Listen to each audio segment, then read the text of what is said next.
Back with another episode of the podcast for the Headshot Show. Today we're sitting with Colton Ales. Yes, sir. How you doing, man? Pretty good, pretty good. Thanks for having me. Yeah, of course. Thank you for being on the show. We got March 3rd coming up at the Lit Cafe, so Sir. people will be able to check you out there. But wanted to do a few questions to just let the people out there know you a little bit better. You know, always got to get ourselves out there with the comedy brands. So first question is, how'd you get started in comedy?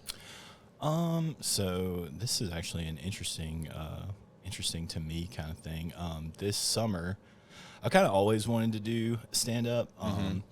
And I maybe done like a couple of open mics like 8-9 years ago, just kind of messing around. But then this summer, before a 4th of July show that my cousin's band was doing, they wanted to have like a stand-up guy kind of as part of it. And my cousin volunteered to do it. He kind of helps me write, and he does, he's kind of, you know, he's a funny guy too, but he ended up bailing on it. He was like, we don't really have anybody to do it, so you've done stand-up before. And I was like, okay, cool, yeah, I'll go out. And it didn't go terrible. Right. So I was like, all right, let's get back into this. And I started coming to the High Tone like a week after that. So nepotism was how you got started. Yeah, pretty much. That's good. I mean, it's not about what you know. It's about who you know. It's who you know, for sure. Good. Cool. And where did jokes come from? So far, they kind of come from things that have happened to me. I talk about my family a good bit. I talk about my dad. That seems to have gotten the most traction so far. Sure. Making fun of my dad. But other than that, I don't even know yet where. Still trying to figure it out. Yeah, I haven't like, I think a lot about like what kind of character and stuff I want to be on stage. But I still think I'm trying to find that. But so far, just trying to write stuff about my family. Yeah, so a lot of personal experience stuff. Yeah, I like the bit that you do about your dad was a cop, no? Right. Yeah. Well, he is a cop. He is a cop still. Yeah, still a cop right now. He is in a small town in Mississippi.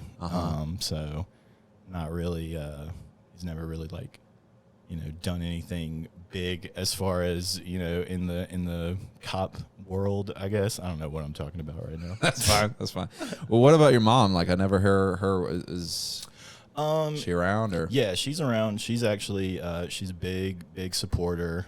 She has definitely pushed me to, you know, anytime that I've had like a bomb or something and kind of been like, it didn't really go very well tonight, you know. She's kind of always there to. She's the motivator. Yeah, to be like, hey, you know, it happens. You're funny. Like, keep doing it. Has your dad heard a lot of the jokes that you tell about him? No, I do not. He probably has not heard any of it. We don't really talk right now. Okay. So it's kind of, yeah. I don't know what he would honestly think if he saw some of the stuff that I've said. I'm sure. I mean, a lot of it's about him, so he'd probably have to have some kind of opinion on it. But, you know, sometimes parents are supportive, and other times they're, you know, indifferent at best. I think he would be like supportive of me doing it, and then he would probably be like, maybe he would have like some introspection of like, oh, some of the stuff I did along the way. Okay, that's how it was perceived. Yeah, that's like factoring into this, you know. Cool. So what separates a good joke from a great joke? I mean, right now, I don't even know if I have a great joke, to be honest. Okay. Yeah, and it could be like yours or another joke that you've heard. I think a great joke is one that has staying power. You know, you hear it that first time, and it really gets you, but then the next time that you saw that same special or that same bit or whatever, you know, it made you laugh the same way. Yeah, it doesn't lose its punch Right. over time. That's difficult because I feel like a lot of jokes, they have like that turn aspect, and so much of like what makes it funny is the reveal of like, yeah, you haven't like heard where this is going before. So like I always think about like good songs, like you'll go to a concert just to hear a particular song. Yeah. But jokes, it is really difficult, like you say, to have that staying power. Yeah. Yeah. What are your biggest pet peeves about comedy? I think right now, it's not really being established anywhere, it's real easy to you get there early, put your name on the list, but then, a bigger name comes through and you're like, okay, this guy is actually going to go, and I get that. I don't have like issues with that kind of stuff, but it is annoying sometimes to get bumped. And then I wish that were like a thing that were localized to one room or the other. But I really like the more rooms I go to, you just find that to be the case of like people who are not even more clout or whatever, for lack of a better term, but like people who are just more familiar with the room, with the host, like they seem to get priority. Yeah, for sure. I feel like that's just the nature of the beast. So I'm trying to, get myself out there more to be, be friendly with everybody, be cool with it's a lot of politics you got to play with. I feel like that's any industry though. Like it's certainly in the entertainment. Again, it goes back to who you know, not what you know. Right. So who's on your comedy Mount Rushmore? I was hoping you were going to ask this. I was thinking about that today. So I think my personal Mount Rushmore, and this isn't necessarily like who the best are, but like for me, Bernie Mac was a big influence for me. Really loved all of his stuff. Watched the Bernie Mac show. Watched Kings of Comedy, all that. I think now maybe it's kind of like Nickelback, but Dane Cook. Was a big one for me. I really liked all of his stuff. He did a good job like using MySpace to market his career. Yeah, for sure. And I think now it's one of those things where a lot of people act like, oh, he's hacky, or they didn't like, and I'm like, well, somebody was buying all those tickets. Yeah, no, for real. Someone was feeding the beast. But he is a lot like Nickelback. There is like a shame factor, like a guilty pleasure to listen to his stand up. Plus his girlfriend's like what, 20? That's a little dicey. That's weird. And speaking of that, my next person, Seinfeld. Okay, yeah, consistent, yeah. So, I think he's just definitely one of the best all time. Love Seinfeld. Love the show. Sure, yeah. He's just at that state where he's been doing comedy longer than he's not been doing comedy. Right. It's just hard to picture like getting to that state in your career. That would be surreal. Talk about staying power. Yeah, for sure. To literally just go around and still do the same jokes that you did in the 90s. Yeah. That's what I hear about his act, is that he still just does the same, maybe a couple of new jokes, but most of it is that stuff. I read his book last year, Is This Anything? And it was amazing to watch, like, just to read out the jokes of how formulaic it is. Like, it's just beat to beat to beat. And I guess that's edited for the book, but I mean, you get the sense like that's really how he writes, of just working a joke a line at a time. Yep. And I think if I had to do one more, I'd probably do Patrice O'Neill. Yeah, R.I.P. Yeah, for sure. I watch one of his like 7-minute, it's just a little 7-minute bit that he does about, wanting to be alone in the house, but his wife is there and she's around and annoying him and stuff, but that's part of being in a relationship. And I watch that to just see how tight 5 to 7 minutes can be, and how many jokes and laughs you can pack in there. Yeah, he's one of those guys where he could just be talking about the weather and it could still like find a way to be hilarious. Yeah, that's a real developed skill. So when you're not doing comedy, how do you spend your time? I'm kind of a gamer. I like to play games. Yeah, what are you playing nowadays? Baldur's Gate. A lot of Baldur's Gate now. I've heard about that. Is that like a fantasy game? Yeah, it's basically they took Dungeons and Dragons and turned it into a video game. Okay. So all the rules, all the spells, all of that stuff is just in the game. I actually... my friend group started a Dungeons and Dragons game as well, and that's not going. Not going too well. What's going on with it? So the problem is, just getting people to cooperate on things that they want to do. And as I understand it, that's a pretty big feature of the gameplay. It's a big part of it. And then I was not thinking that it would get like this, but people are actually mad at each other outside of the game over things that have happened in the game, and like arguments broken out in our group chat. Yeah, so it's starting to bleed over into the real world. Shrapnel coming everywhere. Collateral damage kind of shit. I don't know if we're gonna finish it. Right, you don't want to sacrifice your friend group just to complete a quest. Just to finish Dungeons and Dragons. No.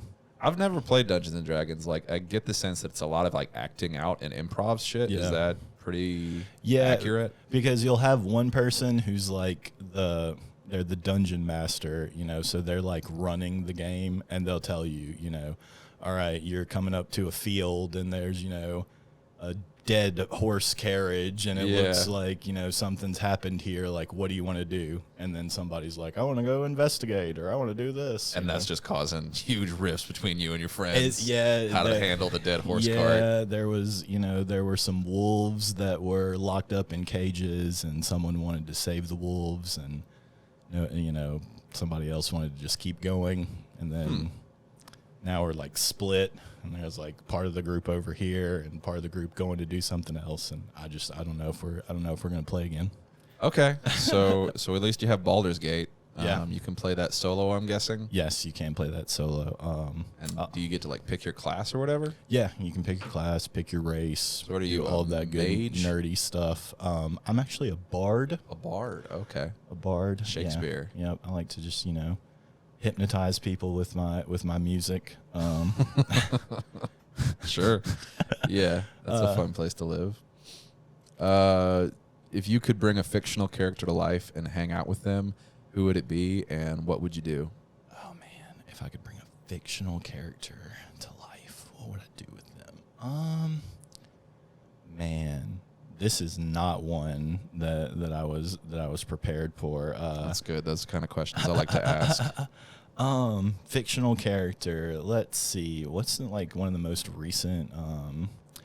Okay, so I would take like one of the like guys from Dune, like one of the like Timothy Chalamet. Yeah, Timothy Chalamet's character, like the head of that, like he's the chosen one or whatever. Right. I would be like his sidekick. I don't want to just start going to these worlds and harvesting this. That's interesting. You get to bring spice. Someone to life, and you choose to be the sidekick.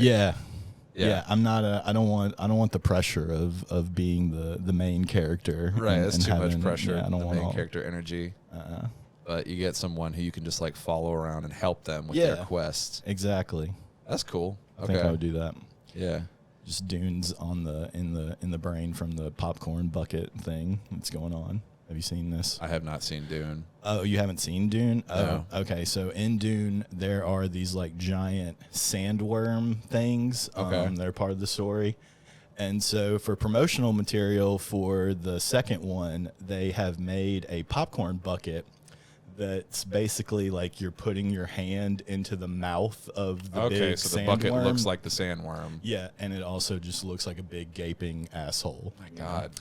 And no one in product development caught that. I'm thinking that they knew what they were doing. Okay. That they're playing on. They thought that would be the selling point. The popcorn bucket thing of like eating popcorn out of a butthole. Yeah, and just I mean, there's no way when you see it. Like if you do see it, like there's no way that anybody you could mistake it for anything else. No, they knew what they were doing. It might be a selling point. Who knows? If people are going to a movie with Timothy Chalamet in it, they're probably okay with butthole popcorn. Yeah. Also like the idea of just Timothy Chalamet being a fictional character. Yes. Yeah. I couldn't think of his name in the movie. No. That's and I only think I know his name because he's the new Willy Wonka or whatever. Oh, yeah. Yeah. Which I haven't seen that either. If you could relive any day that you've already lived, what day would it be? Let's see. If I could relive any day. Probably like one of my college baseball games that like went really bad. Like I would be like, okay, I knew that this guy, just like smashed this curveball, so I'm gonna throw something different. You'd go back and win the game. Yeah, I would go back and win the game. Some of the games that were terrible. because I had a few of those. I was not a great. Where'd you play college baseball at? So I played at Jones Junior College in Ellisville, Mississippi. It's like maybe like 45 minutes outside of Hattiesburg. Okay. So I played there for 2 years. Was just, like the most average of average baseball players. I was in college. Never got called up? No. I was in college and like knew that this was it. Like I was like, there are no. Okay, so what was like the moment where you realized like this is as far as I'm gonna get? So it was my senior year of high school, and I played with a guy that did get like drafted into the MLB and like played in the minors and everything. Mm-hmm. And so they were coming. There were scouts that were coming to watch him. Right. And we all knew that there were going to be scouts there to watch him, but all in our minds were like, well, they're here. Could get noticed. They're going to see me too. So I was a pitcher, and I didn't throw very hard. And I'll never forget, they're all sitting up there, and they've got their radar guns and everything. They're all, watching. And I go, and I throw my first pitch, and instantly they, like, look at their things, and then they were all just, like, just set them down. Just, like, looking in their notebooks the rest of the time. Like, they were just they go take a bathroom break. Yep. They yeah, just one guy just left. Not this guy. And I was like, okay. Damn, that's pretty humbling to walk an audience. Yeah, exactly. At a baseball game. Damn. Yeah, so. All right. Well, maybe in another life. If you could have a superpower, what would you pick and how would you use it? Definitely some type of like mind reading, telekinesis kind of thing. Yeah. Like get in just because I always would like to. Yeah. I'm always thinking about how did that interaction go for that person? Like, you would want to hear what they thought about the interaction you had. Yep. Have you seen the Elon Musk? He's got the Neuralink, and the new product they're going to come out with is called telepathy. Oh God. Yeah. I have not seen this, but supposedly it's like a chip they put in your brain, and I guess it makes you into supercomputer. So would you be up for getting that? If they were paying money. If they were paying money to put it, you to gotta put get it in your paid brain, to be the test subject. I don't want to just be a test subject, but if they were like, let's see what. But it would be a superpower. Yeah, I that would be interesting. So is that what they're saying that you can do? That like you're linked up with another person and you can like. I think so. I haven't read it. I know that they are they've started testing on human subjects, but they're prioritizing like quadriplegics, so people who don't have function of their arms and legs anyway, they're going to give them the Neuralink. But yeah, like I guess they're starting human testing to see if it's something that can work. It's going to be something that ends up being like in prenups and stuff. You're like, oh, you don't want to get the Neuralink with me? Uh-oh. Yeah, that's a problem. Like, why would you want to get it if no one else has it? Then you just have like a chip in your brain. But I don't know.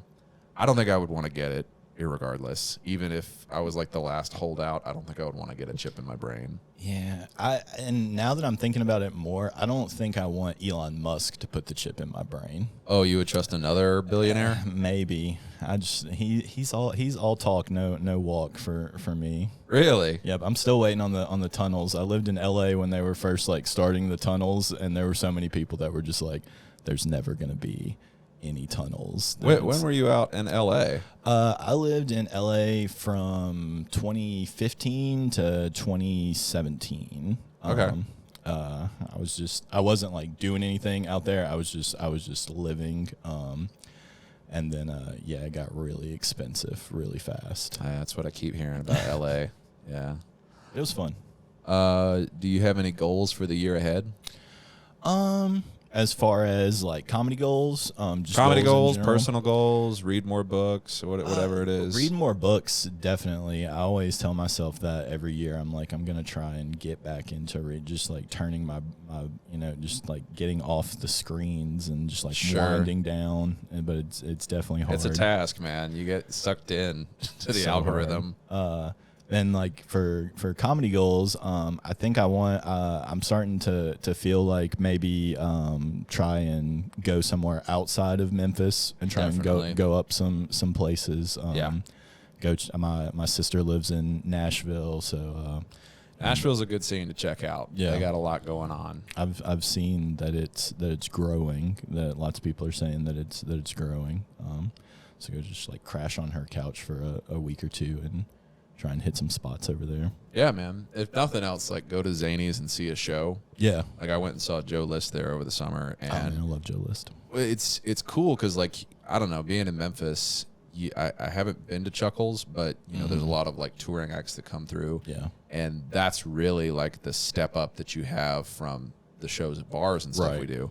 But to see a town where they actually have a comedy club where it's like here it's devoted to comedy. They have Zany's, they have Third Coast, they have all these other shows that are going on. It really is a lot to see in Nashville comedy. So yeah, man, definitely get out and go see some other cities. For sure. What music are you most into right now?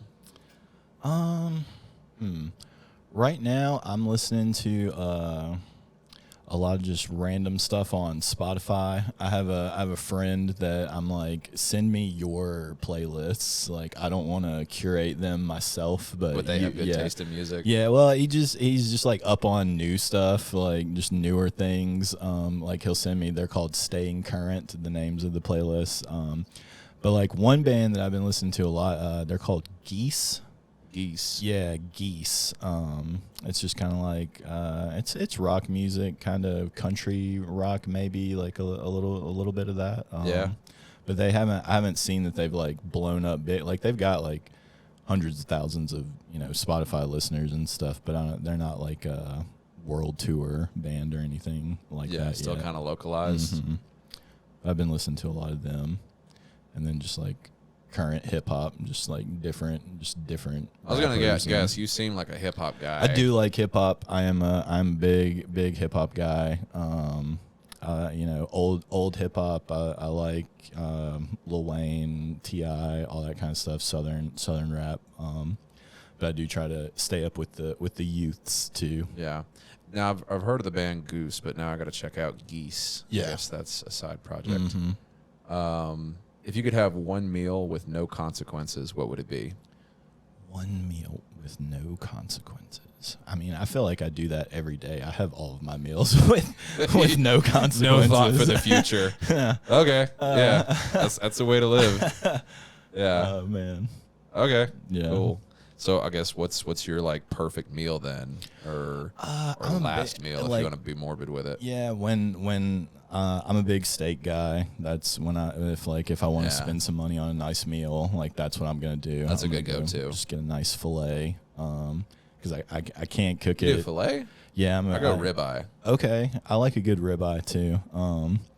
But yeah, most of the time I'll get a good fillet because I'm not a good cook. Like I'm not a chef myself. Because some people will be like, "Oh, I can make it better," and I'm like, "Well, I definitely can't." So yeah. What's your go-to like restaurant to go to? I like Char. Char? Yeah. Where is that? It's on Highland. It's kind of there in that kind of Highland Strip area where they've kind of for lack of a better word, gentrified. Yeah, a lot of that going around. But yeah, it's a nice little steakhouse over there. So yeah, next time you and your lady friend. Sure. We're always looking for a spot to hit up. It's definitely a good spot. I am one of those of like cook the meal at home. Okay. But every now and then we like to get out. So we'll definitely have to give that place a try. Let's see. What is the biggest red flag you get from other people? Biggest red flag I get from other people. I think it's when they're really confident about everything and it's like clear that they don't really know that much about any particular thing. Sure, they just let bravado carry. But they just have something on everything or they know it, and I'm just like, okay, I can't really trust anything that you say going forward because I can just tell. There's no way you're an expert on this many things.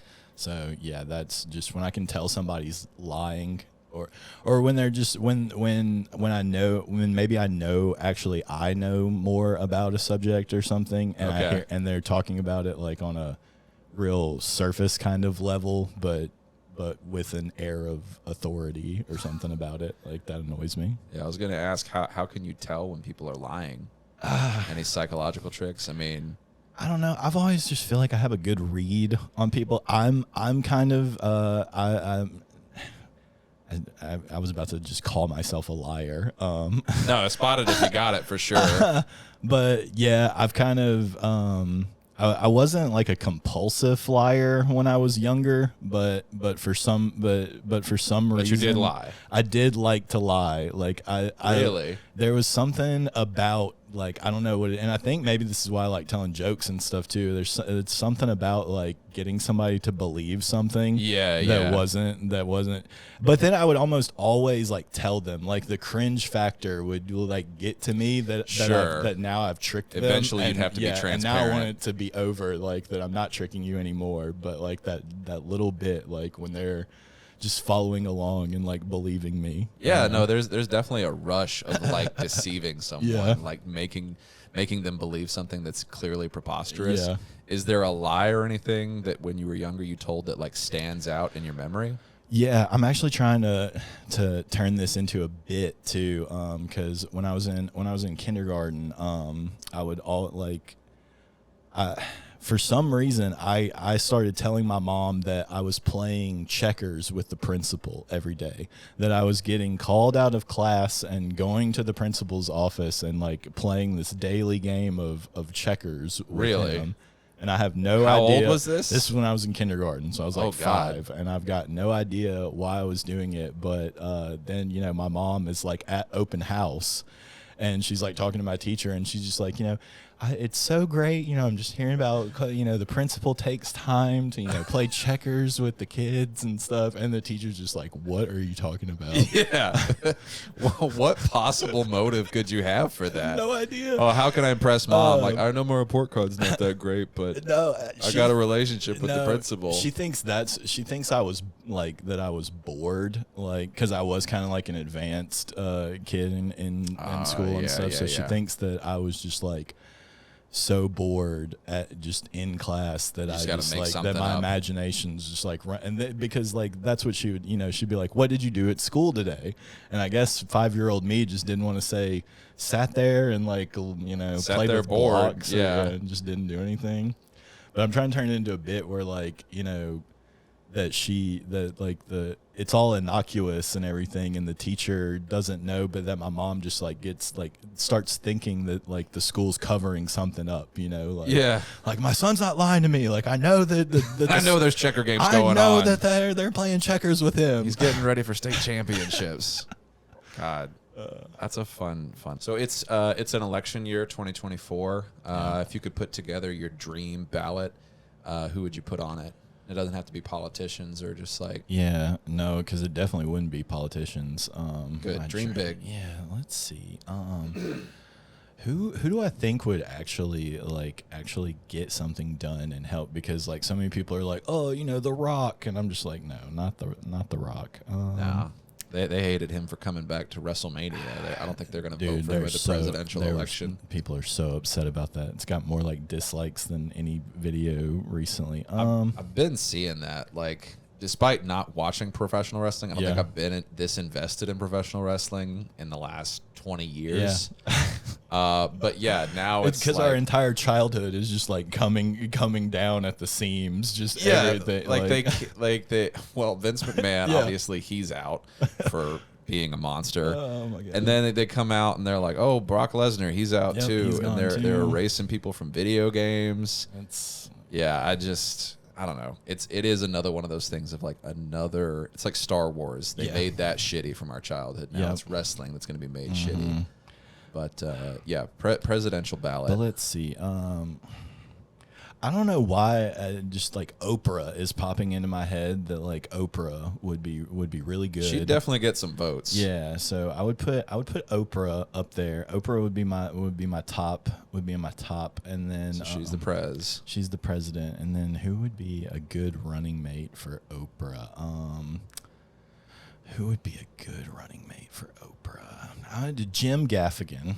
Really? Yes. That's an interesting choice. I think they would be great together. They'd balance each other out for sure. They would balance each other out. We could just scratch that itch of people wanting celebrities to be in politics. Yeah. And I think that I think he's a genuinely good guy. He seems like it. He's industrious. He's put out a lot of specials, so he obviously gets work done despite like laziness being part of his shtick. Right.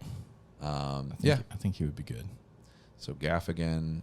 Does Oprah have a last name? It's Oprah Winfrey. It's Winfrey, yeah. But I think she dropped it a long time ago. Right. It's stronger to be Oprah. So because that's what it would say. It would say Oprah Gaffigan. Oprah Gaffigan. Yeah. That'd be the ballot. Yep. Yeah, that's a strong contender. What's one thing standing between you and happiness right now? One thing standing between me and happiness. I think right now I'm probably in a pretty like good place in my life than I've probably been in a long time. So I don't really think there is anything standing, and just my job. Like I don't hate my job or anything, but just having to do it every day. Sure. Just having to go and do it. Show up and do the thing. Yeah, it would be nice if I didn't have to. I would probably be happier. Like I don't, I'm not like I said, I don't hate it or anything, but just having that obligation. If I didn't have financial obligations. Remind me, what is it you do for work? I work for a real estate company. I close loans. I just like take all the numbers after everything and make sure that you're paying your taxes and your insurance is a lot of paperwork. Paid. Yeah.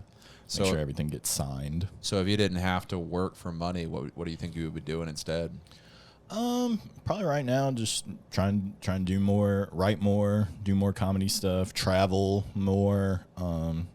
Just go. I've never been out of the continental United States. Okay. So you know where you'd like to go? Yeah, I want to do Europe for sure. I want to do Netherlands, Amsterdam. I think that would be fun. Not as big like I kind of want to do Japan too. Like I would like to go to Japan. Yeah. But that seems like a fun place to visit. But I don't know if that one would be as fun. I don't know how they are like on weed and drugs and stuff. So I think they're pretty staunchly against it. Yeah, from that's what what I've I was heard. thinking. So yeah. Like in Europe and everything, that would be fun. Yeah, you'd have to get a lot out of your system in Amsterdam before you went over to Japan. Yeah. But I'm sure there's plenty of stuff to do there that, wouldn't necessitate drugs. Right. It seems like there's a lot of entertainment value just out on the streets. Cool. Well, yeah, those are all the questions I have. Okay. Thank you for being here. Hell yeah, this was fun. Yeah, do you have anything? This will probably come out the month leading up to the show. Yeah. So like later February. Do you have anything you want to plug for the people out there? No, I don't have anything other than the Lit show with you. I'm gonna work the Good Vibes Comedy Fest. I'm volunteering. So I don't know when, but hopefully I'll be like dropping in at different, maybe doing some time on that. Just randomly. That'll be April 19th and 20th. Yeah, April 19th and 20th at the High Tone. Both rooms. Yeah, I think High Tone is where they're locating it. I don't think it's any other locations outside of High Tone. Okay. But yeah, we got that and the Lit show on March 3rd. So come see Colton and I at that show at the Lit Cafe. Yes, first time doing Millington, 15 Tennessee. minutes. Yeah, that should be fun, man. Yep. Thanks for being here. Yep. Thanks for having me. Yep. Let's do it.